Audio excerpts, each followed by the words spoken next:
Just checking, make sure we have all our technical things going. Rasta, are you on the line? Can you hear me, mate? Hi, Cam. Thanks, guys, for inviting me on the Zoom chat, and really looking forward to chatting to all of you, sharing some thoughts on a couple of things, and also sharing some experiences. Hey, Rasta, great stuff, mate. Really appreciate you taking the time to join us tonight. No, morning there as it is. I was pretty excited once one of our club members, Jacko, got in touch and said that he could tee this up. So big shout out to Jacko as well for teeing it up and the work he's done there too. So really appreciate you taking the time too. You're probably a man who needs not much of an introduction to the refereeing fraternity. We have about 60 odd of them here tonight so far. But I will give you a brief introduction anyway. So for I guess Russ's refereeing CV, from what I know of it, and please feel free to add to it at the end of it. I'll actually start off with the way that Paddy O'Brien, World Rugby Sevens referee manager, described Rasta, and he's described him as one of the most successful Sevens referees ever. Amongst his refereeing CV, he's been involved in the Curry Cup since 2012. He's been involved in the Varsity Cup and Vodacom Cup in South Africa. World Sevens Series between 2011 and 2018, including 18 finals.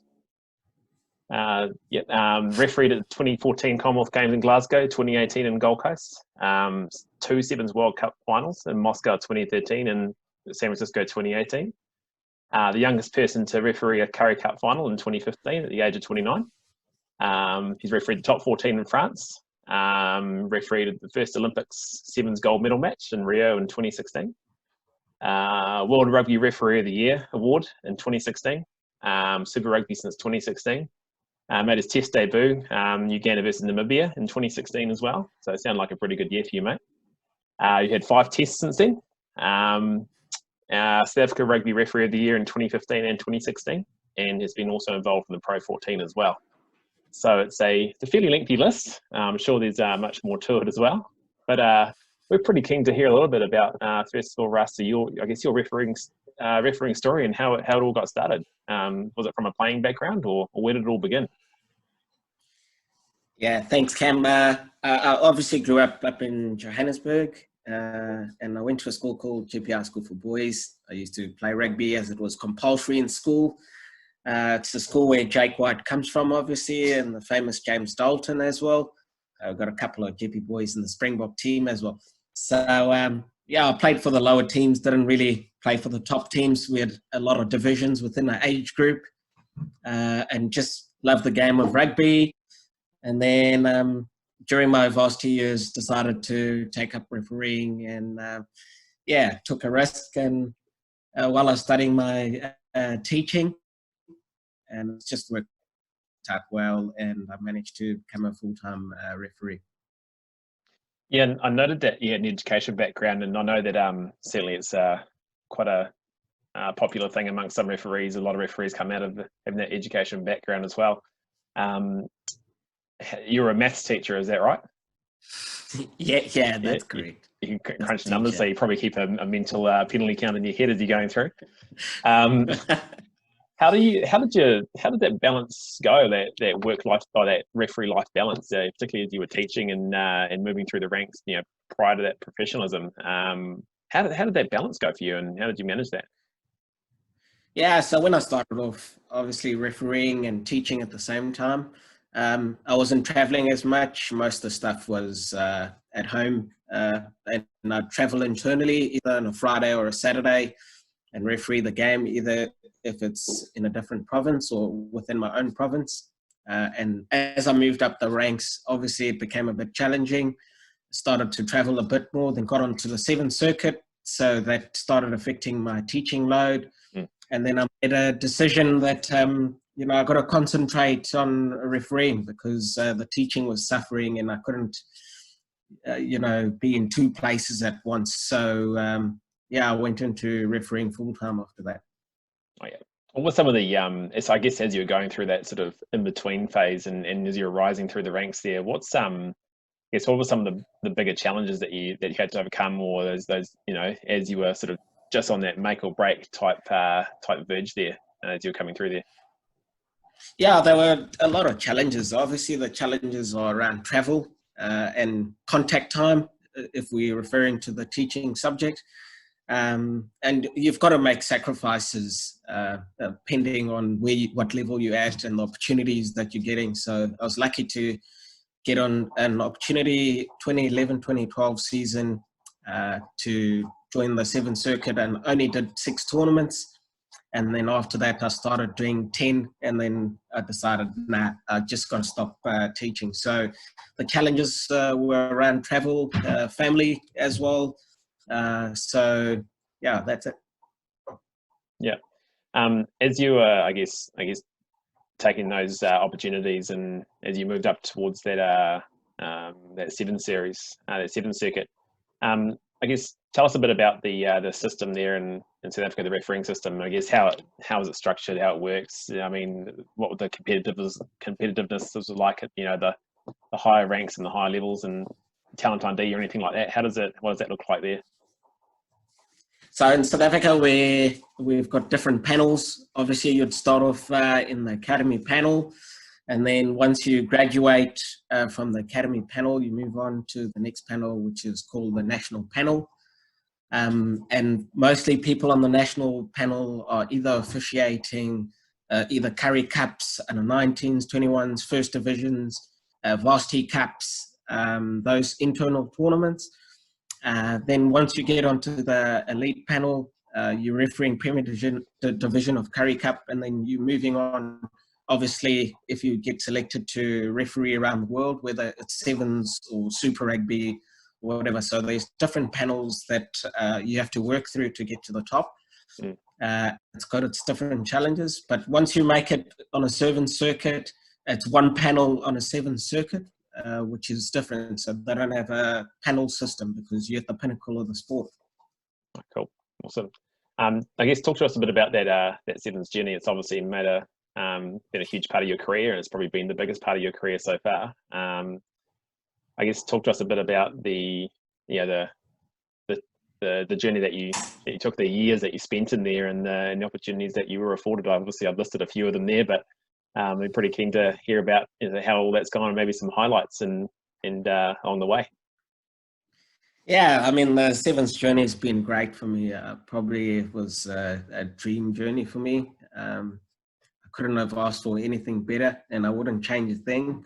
Really loved all the opportunities I got to travel around the world, see different places. Obviously, not just only on the World Series, the couple of invitational tournaments I've been to around the world, in places like Fiji, Samoa, and France as well. And it's got a lot of highs, and you learn a lot at the same time. It's an evolving sport. It's getting faster every single time. The players are skillful, and it's all about, entertainment, which is great. It's great value for people that love the sport of sevens rugby. My pinnacle, or let me say my highs, I'd say were probably the things you've mentioned, the 2 World Cups I've been to in Russia and Moscow and in San Francisco, and obviously the Olympics in Rio.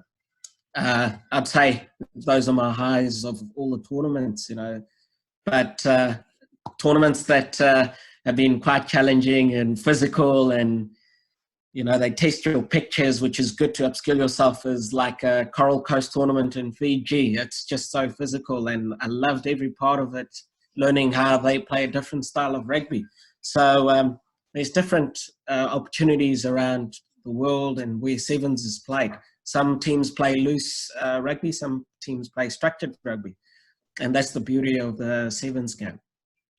Who were some of your teams or favorite teams or players to referee throughout, I guess, that circuit? No pressure. On the international circuit, I enjoyed refereeing every team. I got accustomed to knowing everybody. because obviously you travel with the players, you live with the players in the hotels, whichever destination you go to, and you actually work out the DNA of how every team plays. So I actually enjoyed refereeing every single team on the circuit, as they offer different challenges at different stages, and I like different challenges. So I really enjoyed everything. You mentioned I guess, being in that close contact with the players and really sort of living the journey with them there. I guess, were there any particular players that you forged some really good friendships with? Outside of actually, the business on the field and just all those connections there. Yeah, Cam. I mean, there's a lot of friends I've met around the world. If I'm traveling for Super Rugby or whatever, I catch up with them. Some of the names to mention, I'll start at home.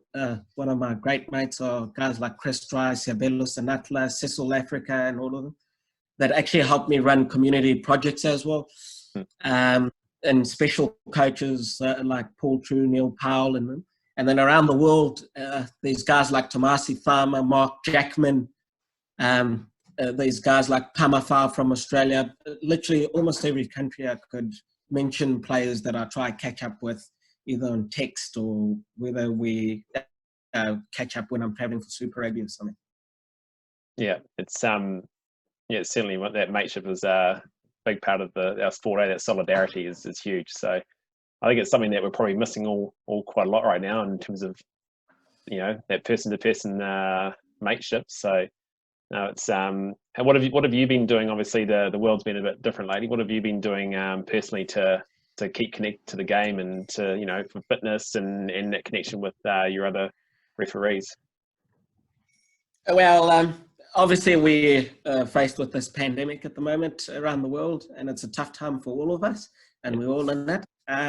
So in South Africa, we've set up a couple of sessions where we're having Microsoft Teams. It's the same as Zooms. We interact, exchange ideas with our managers, with our coaches, which is great. It keeps us upskilled. I'm playing a lot with my cats at the same time.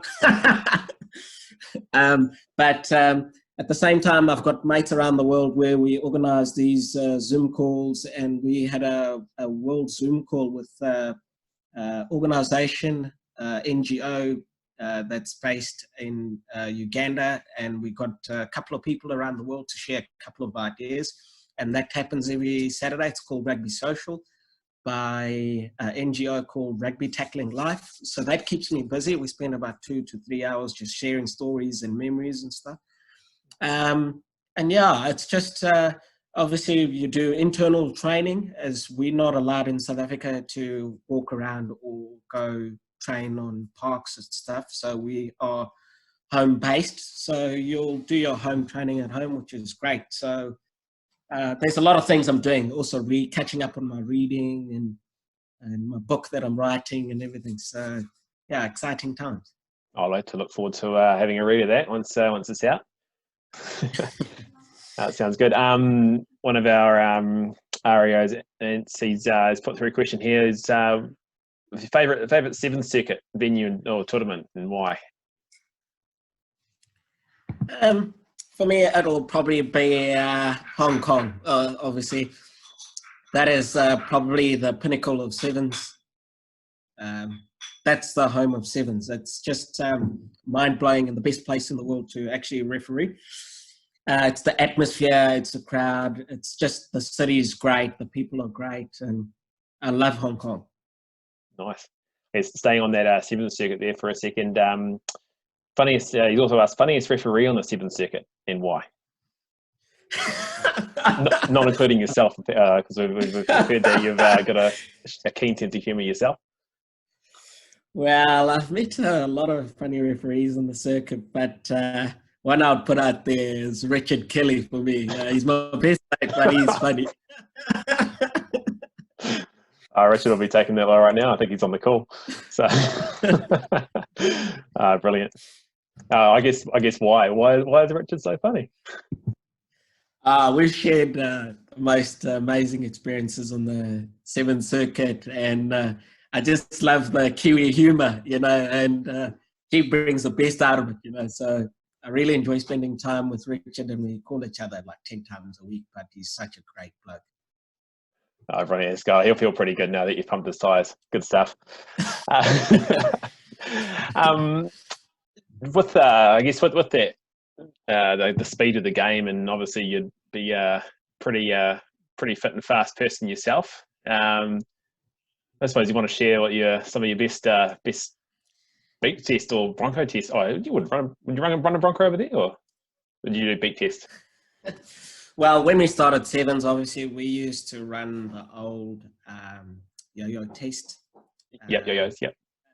Sorry, we started with the beep test, then moved on to the yo-yo, and then after that we moved on to a bronco. So yeah, that's part of the protocols that you need to do in the sport. But I'm probably the slowest right now. Fair enough. I heard another one of our REOs has said that you never stop talking while running a beat test. So you did the stat fit. So yeah, no, yeah. You've certainly got that now. Now the just I think after you sort of started wrapping up your sevens journey and coming to the end of that, you know, your big focus became 15s, and that was, you know, I guess around about that time you started hitting Super Rugby and whatnot in 2016. Perhaps talk us through a bit about that transition, and I guess how that went for you personally, but also a bit technically as well. Like how do you manage that as a referee, and what were those big differences that you had to really, I guess, retrain in or focus yourself in on? Yeah, Cam, really good question, and it's quite complex. So to start off, I was refereeing sevens and Super Rugby from 2016 onwards. I had to juggle between the two. So I wasn't refereeing the whole circuit, and I wasn't refereeing the whole season of Super Rugby, as we're juggling the two. And it's obviously the one is a 7-man game, the one's a 15-man game, and the empathy standards are different. I feel in sevens we sanitize the breakdown more, and in 15s, you know, you let it breathe more. So I was jumping in between the two, and the opportunity came to concentrate on Super Rugby, and I've just loved the journey of Super Rugby and enjoying all the opportunity that I'm getting traveling as well. And I'm still learning, which is great. You know, the rugby's always evolving. You learn every single time. The minute you stop learning, then I think you're at the end of the road. So still got a long way to go in terms of the 15s game, but really enjoying the last 4 to 5 years, and this year especially really enjoying it. Has that been a challenge? Like you talked about I guess sanitizing and breathing with the breakdown in particular. Has that been a challenge in itself? I guess getting that balance right, you know, as you focus more on the 15s game and letting it breathe and letting it run its course, but having that maintaining control. While I was doing it, I was learning the art of balancing both, and I mastered balancing both, which helped me with a lot of coaching, a lot of advice. I mean, you had guys from different places helping me to balance the two, and my 15s is really balanced now because I'm learning more and more every single time. Cool, awesome. Just checking some of the questions here as they're coming through as well. One from young referee Sean Cara here. He's asked if where's your preference lie? It's the sevens professional games. Which do you find more exciting, the sevens games or 15s? We're talking the professional games there. So, where do your passions lie? Where do your preferences lie at the moment? Yeah, I think both games are great. I love both games. And it was time for me to graduate to 15s, and I love the 15s game at the moment. While I had my time at the sevens, it was fantastic. Loved every single part of it, and graduated onto the 15s and loving every single part of it as well. Awesome. Just with the one thing I was noticing when I was reading a few things about you, that you've done some work with David Galbraith, who's a sports psychologist here in New Zealand, for those people on the call who don't know. Works with primarily with the Chiefs and a lot of other sporting organisations here. David's been actually running some Facebook live sessions and chats on Monday evenings here, which has been some great PD for some of our referees and referee coaches, which has been cool. But so I guess in that connection, what were some of the main learnings that you had working with David, and how's that helped your career, or I guess talk to us a bit about that? Yeah, thanks, Cam. I think you've done all your homework on me, I guess. Yeah, I mean, I think it was 20, if I'm not mistaken, 2015 season. We were obviously introduced to Dave Galbirth by Paddy O'Brien, which was great. He's one of the best psychologists I've ever come across in the world. And working with him has just been fantastic. I learned a hell of a lot of things from him. And he helped me in my journey to map out a journey till I was finished the Olympics. There were a lot of key things I learned from him. I could write a whole book, and I'm still using a lot of his principles. Obviously, all of you know he worked with the Chiefs. He's worked with the New Zealand Sevens men's team as well. And he works with a couple of companies and stuff. And the one thing that really stood out for me was two things. I've got to learn how to deal with moments of perfection and moments of, excuse my language, but moments of shit. So that effectively learned that, I've got to embrace those type of moments, whether I'm making a mistake on the field. I've got to embrace it and move on to the next concept, or the next breakdown, or the next phase, or the next decision. And if there's a moment of perfection that I've executed, celebrate it, park it, leave it, and move on to the next breakdown, next decision. And that stuck with me in everything I do. I try to find moments of perfection in my games. And if a moment of non-perfection, if I could put it in better words, arises, then I know how to deal with it, because I have a reset button and I put triggers in place to deal with those moments. Yeah, it's certainly, it's a big mental game as well, isn't it? Like getting that mental space right and getting your mind sorted. It's I certainly can speak for myself, but I know probably a lot of referees that we're finding a lot of opportunities now to start digging into those extra learnings and whatnot at the moment, as we sort of find other ways of the way that we can develop ourselves, as we don't have on-field rugby right now. So nice little insight you gave there. I guess while I was doing my digging, actually, I did find out that your favourite food is roast lamb and potatoes. Is that right? We've got some. Yes, definitely. You may or may not know, pretty well known for sheep here in New Zealand. So I guess on that note, what's the best lamb you've ever tasted? Where's that come from? Well, I must be puffing up New Zealand right now. Obviously, New Zealand lamb is the best in the world, So, everywhere I go around the world, I try to find New Zealand lamb chops, So nothing better than that for me. There you go. That'll keep some of our farmers happy. All right. Hey, I'll just have a look at a couple of the questions that are coming through online here. Just a question, actually, a question answers actually asked, just I guess on the back of that. Would you move to New Zealand?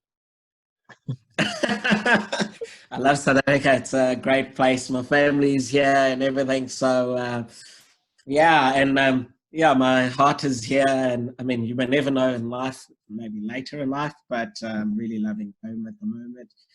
But if myself and my partner decide to relocate to another place, who knows where it could be? It could be Germany, it could be New Zealand, who knows? Oh, there we go. We've been mentioned in the same sentence as Germany. I'll take that as a win. It's all right. Hey, Rasta, how old were you when you started refereeing? When I started refereeing, I was probably 24. But as a student, obviously, while to earn a bit of buck in terms of coaching at school, we used to referee, the lower teams. Not for a union. We used to do that just to help out. So I'd say about 20, I probably started 2007, roughly around 2007, while I was a student teacher coaching, doing a little bit of shadow refereeing and stuff like that. But then in terms of registering with the union at the Lions, I think it was around 2008 or 9 or something like that. Brilliant. Cool. Question here from Scott. He's asked if he said, Russ, I'm a huge fan, mate. So he's a huge fan. You got some huge fans on the line tonight. He said, who's the toughest captain you've had to deal with on the field? Yeah, thanks, Scott. Really good question. Every captain is tough. Yeah, I mean, you get different captains that will give you different challenges. I find that if you don't do your pre-match prep, meet the captain, obviously via communication, either on Skype or face-to-face before a game, you just put yourself in a corner. I just find all captains are all right to deal with. I haven't encountered one that was really, really tough, but I find them all good to deal with, except club teams, you know, where you don't know the players and you rock up on a Saturday match and there's only 3 people watching. And, you know, you get those captains that are really tough, you know, at a club game. I can think that probably 95% of the people on this call can relate to that. So, yeah, probably almost 100. It's probably 100% of the people on this call can relate to that. Yeah, 100%. Yeah. I guess on that note, we actually had Brad. We were chatting to Brad Weber a couple of weeks ago. He was talking about that player-referee relationship. I guess coming off the back of that question is, I guess, are there any memorable moments that you've had with captains or players on the field that spring to mind that have been either challenging or comical or something that's been quite unique? Yeah, I've had in my career, I've had quite a lot actually. I'll give you one example in the Sevens game and one example in Super Rugby that happened recently.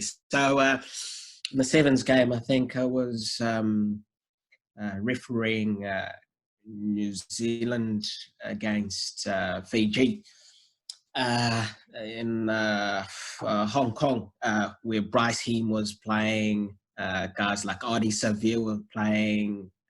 If I think back, you had Waisaki Naholo, Mark Jackman, and all those boys. And some of those guys were pretty handy. Yeah, they went on to do Yeah.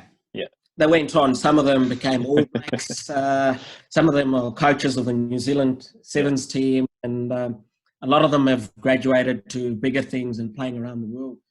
And guys like Scott Curry were there as well, Lothe Rakambula. So Tomasi Thama actually, on the field afterwards, actually during the game, I missed a knock on, and he was willing to say, "Oh no, I knocked it on." He was quite honest about it, and I blew it for a scrum.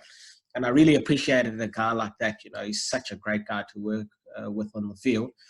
And then in Super Rugby, it was recent actually. I was refereeing Hurricanes Jaguars in Argentina this year. Oh yeah, good game. Had a situation with TJ Perinara, and obviously the Hurricanes were chasing the game, and there was a situation where they went in goal, and I wasn't in a position to see whether the ball was grounded or not. So I decided to ask the player, "Did you ground it?" And he was honest, and he said, "No, I didn't ground it. Let's just go for a scrum." And I thought that was great leadership from him. For me, because we could have wasted another 2 to 3 minutes going upstairs to the TMO, trying to find evidence whether the ball was grounded or not. But that's great about the sport of rugby, that you got characters like that, like TJ Pereira from the Hurricanes, that can do stuff like that on the field. I think TJ's name's come up in almost every single interview we've had over the last few Wednesdays, and he certainly is a character of the game, that's for sure. And we were speaking to Angus Gardner a few weeks ago, and he certainly remembered. I think he recalled one of those moments that he had, very similar, where there was an interaction with him that actually just sort of stuck out. So it's quite a character of the game, that's for sure. Just on the note of Super Rugby teams in New Zealand, it's a question from Scott here. Who's one of your favourite Super Rugby teams in New Zealand to officiate? Well, for me, it's every New Zealand team There we because go. they play a good Yeah. brand of rugby. Yeah. And New Zealand teams play really fast, so I enjoy refereeing every team. I think I've refereed all of them in my 4 years. So yeah, I don't have a favourite team. All of them are good to referee. Yeah. Question from Warren. Just getting back to sevens a bit. With I guess with USA Rugby, and obviously that's been their that's their rise through there. You would have been obviously on the circuit as they've sort of come through those ranks and developed. So there, how's I guess from your perspective, how have you viewed that, and how what's that been like to be around and part of that a team like that rising through coming from obscurity really to being very successful? Yeah, I mean, I went through 2 generations of USA Rugby, obviously with former coaches like Alex Magleby before Mike Friday took over. The rapid rise of USA Rugby has been amazing for me. They threw a large chunk of investment into their sevens program and also their 15s program, as you saw in the World Cup. They're competing well and doing well.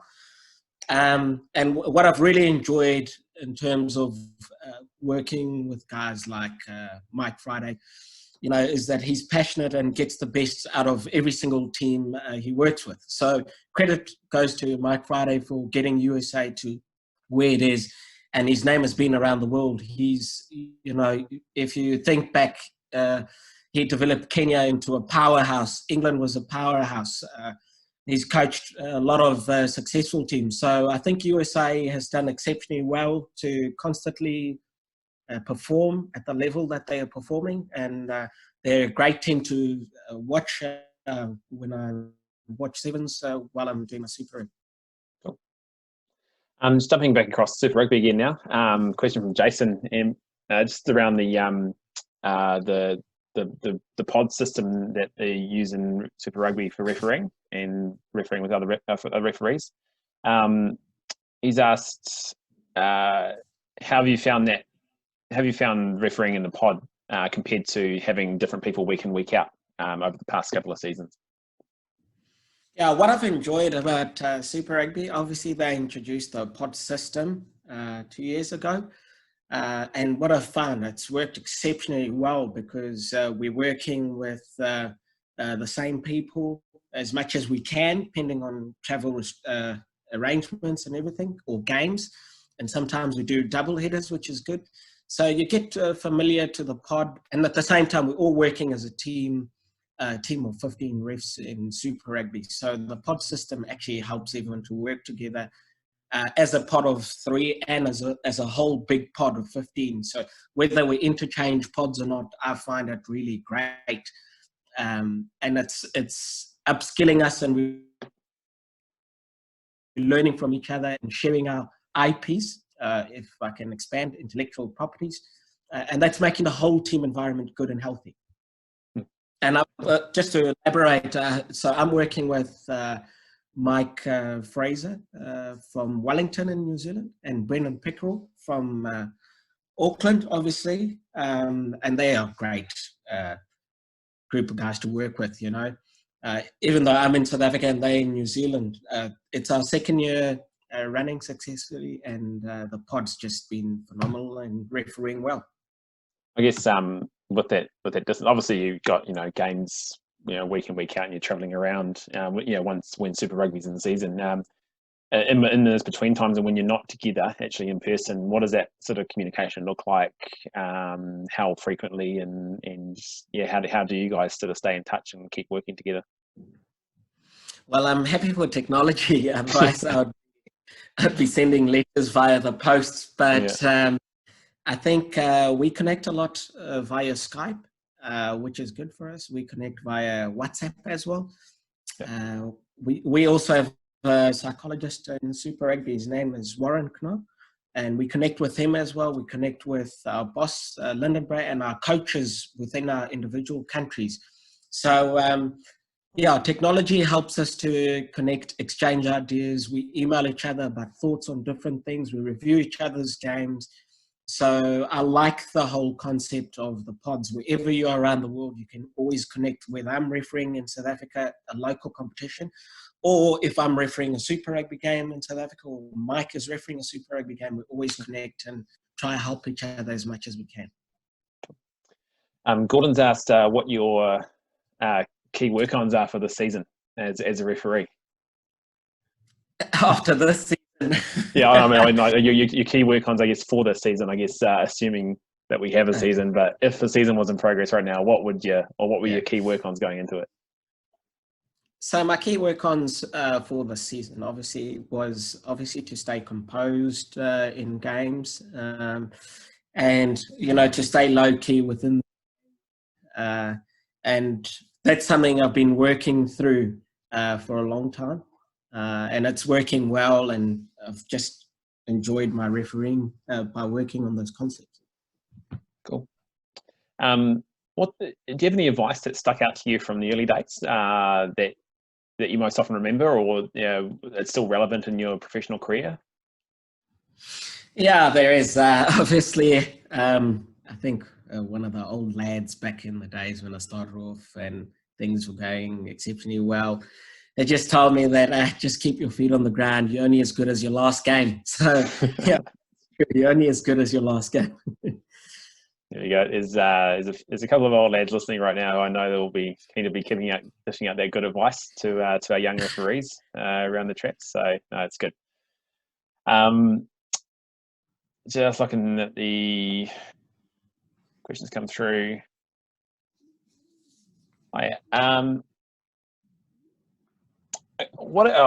So as a professional referee, this one comes through from Warren. He's asked how much, I guess, how much do you learn, or what's the input, or what do you get out of a local association training night or referee meeting? Do you still attend those or anything locally if you are in the region? I guess, and what's your input or output in those meetings for community refs? Yeah, I mean, it's always good to get involved in your local associations, regardless of what level you're refereeing at, because you learn all the time, and you can also share some experiences and knowledge with the other refs that aspire to either moving up the ranks within their own associations or societies, or moving up to the next level, whether it's provincials or national or internationals.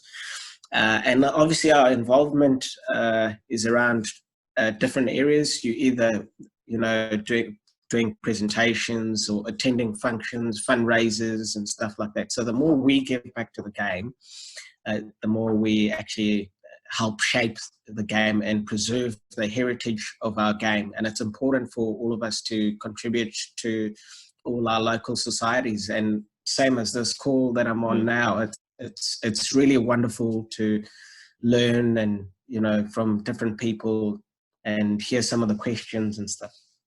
Yeah, cool. It's it's nice to be able to find these opportunities in these ways. Like, these are opportunities that we don't often think of. It's amazing what if you look for silver linings in everything that's going on right now. Like, we've been exploring these different opportunities to be able to connect with referees and rugby people all around the place. So this is really great for us too, and we really appreciate it.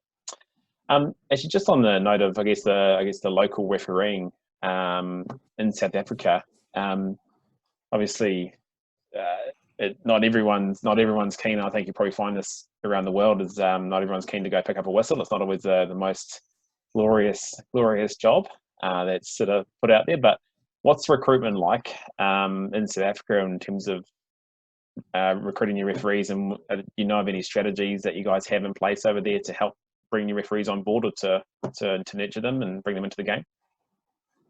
Yeah, obviously every organization has different strategies to recruit referees. In South Africa, obviously we've got our societies or associations. They do their own internal recruitments as well via media. Obviously social media is a big thing to promote refereeing.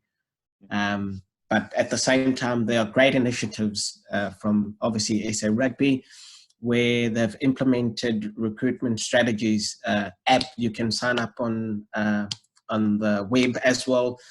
They hand out brochures. There's rugby festivals where we get several teams playing at one venue, and there's T-shirts that are handed out that are written "Become a Referee." There's cards given out where people can obviously, find the website, which is www.sareferees.co.za, and sign up over there. And obviously there's talks that some of us go do in our local associations, and talks that we do at different events to try get more referees. So we're constantly trying to grow the numbers, which is good for refereeing. The more depth and the more numbers we have, the better refereeing becomes. Yeah, no, exactly. I think I've got to pick up a couple of ideas. I was making little mental notes. I'm sure that Cody and Nance are probably making physical notes right now, so I'll catch up with them afterwards to make sure I get a couple of those ideas down. That was for all the referee managers here, but we certainly try and treat all of our tackling recruitment as a rugby issue, not necessarily refereeing issue as well. So we try and get as many clubs and that buy-in from our provincial unions as well as much as possible. Cam, and I think the key around it is, the more of us that are involved at the, highest level where we have a lot of exposure, the more we give back, the more we can recruit. So it's vitally important that all of us plow back, regardless of what level you are. Get a buddy, tag a buddy, run different competitions to recruit, and the one that tags the most buddies gets a prize or something. We have many initiatives like that that are set up, which is good for recruiting referees. Yeah. Do referees get paid at any level, at community level, in any regions or across South Africa at all? I think it's the same around the world. Obviously, you get covered for your expenses. I think it's petrol expenses, which is petrol, whatever.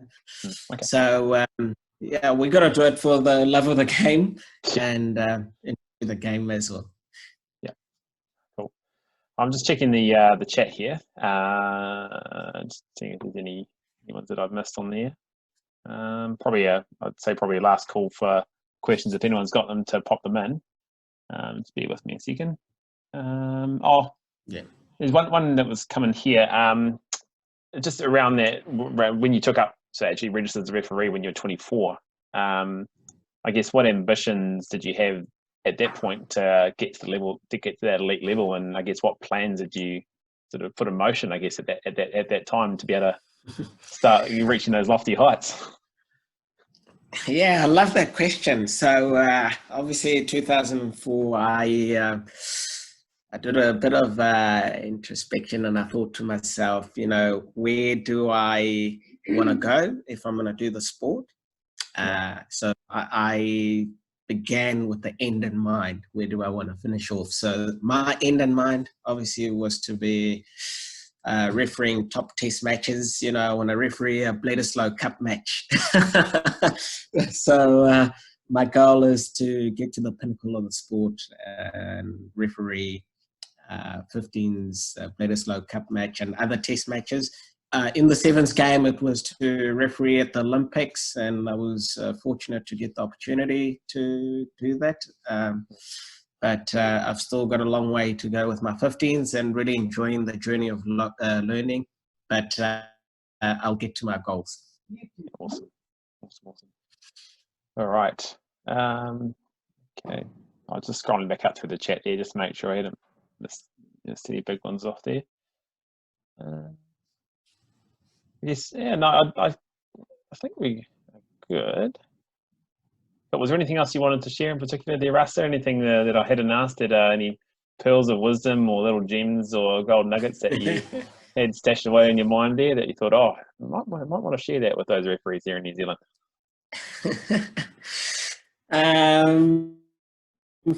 I'll have to think about that. But one thing I'd share with the New Zealand refs, Kiwis are like South Africans in my view. We are passionate about rugby.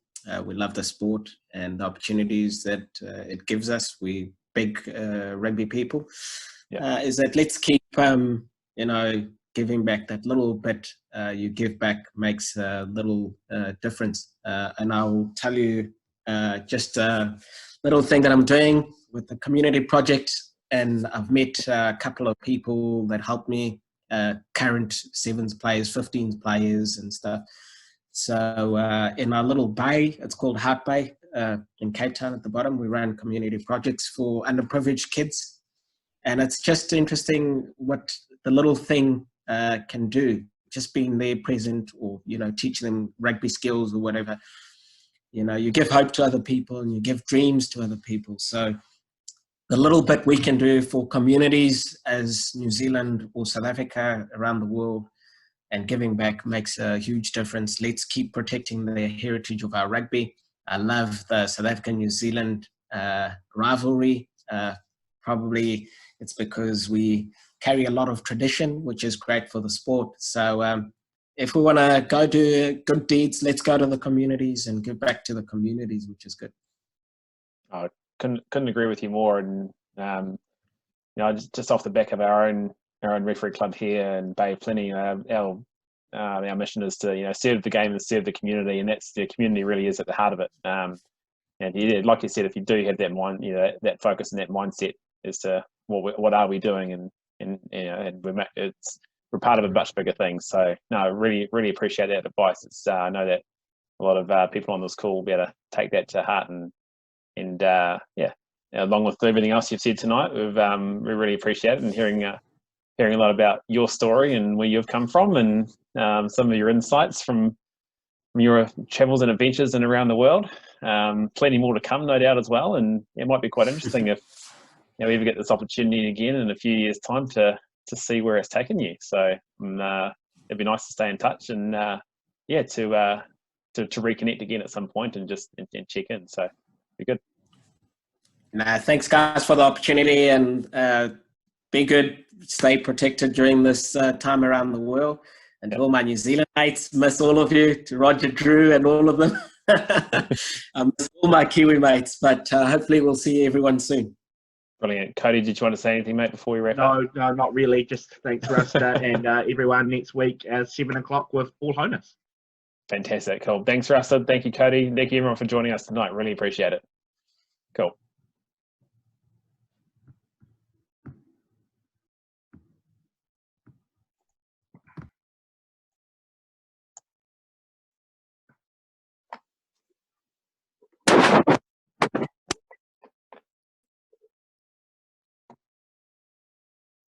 Yeah, cheers, Cody. I'll tag you out, mate.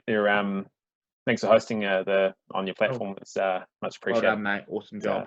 No, it's good. It'll be good to share as well with the guys who couldn't make it on. So good. Yeah, no, I'll get that probably done tomorrow and send you a copy. Yeah. No, sweet as. All good.